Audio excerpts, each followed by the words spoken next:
כעת נראה כיצד השחקן הממוחשב משחק במשחק הסודוקו.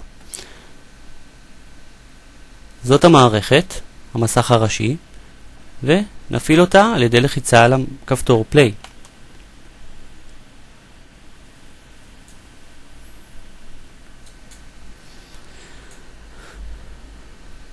ניתן לראות שהמערכת נכנסה למסך משחק. היא מזיזה כרגע את הסמן למשבצת הסיום על מנת שלא יפריע לו בעיבוד תמונה, וניתן לראות שהיא מצאה פתרון. נלחץ על האישור על המסאג' בוקס על מנת שהוא יתחיל לבצע את הפתרון.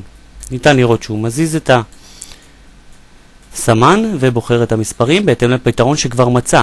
כל מה שנותר לו לעשות זה רק לשים את המספרים שבפתרון בעזרת החומרה שפותחה על דרך הממיר הדיגיטלי על הלוח המשחק.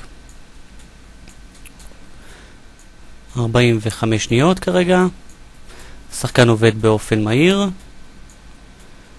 כחצי שנייה ללחיצה. אנו רואים שהשחקן משחק לבדו, המערכת אוטונומית, משחקת לאחר קביעת התנהגותה, הגדרת התנהגות השחקן הממוחשב. אנו רואים שהיא עובדת לבד, וכך הוכחתי את הוכחת הישימות של השחקן הממוחשב. כבר בשורה השלישית. משחק הסודוקו, למי שאינו יודע, זהו משחק שצריך למלא בכל משבצת את הספרות מ-1 עד 9, בכל שורה את הספרות מ-1 עד 9, ובכל עמודה את הספרות מ-1 עד 9, כך שלא יהיה את אותו מספר לא באותו שורה, לא באותו עמודה ולא באותה משבצת. שורה רביעית.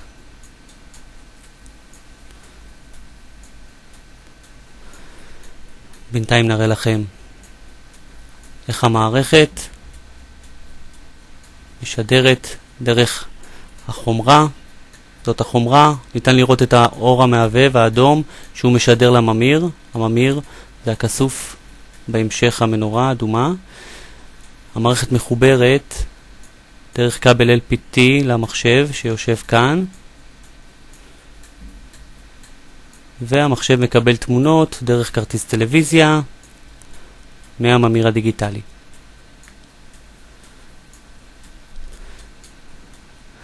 ניתן לשמוע את הממסרים עובדים,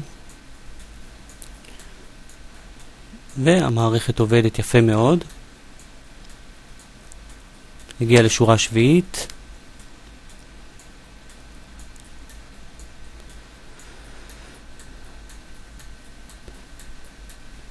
עצם היותה של המערכת משחקת במשחק הסודוקו, הוכחתי את הגמישות של המערכת למשחקים טלוויזיוניים אחרים.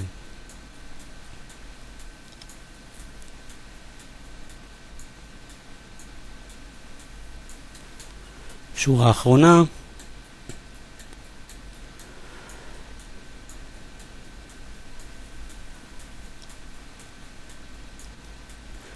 אנו רואים שהמערכת, השחקן הממוחשב, משחק לבדו במשחק הסודוקו, ובכך הוכחתי את התכנות המערכת לשחק במשחקים הטלוויזיוניים, ומספר אחרון, ואת הגמישותה לפתרון משחקים אחרים. היא לוחצת על סיום, וניתן לראות את התוצאה.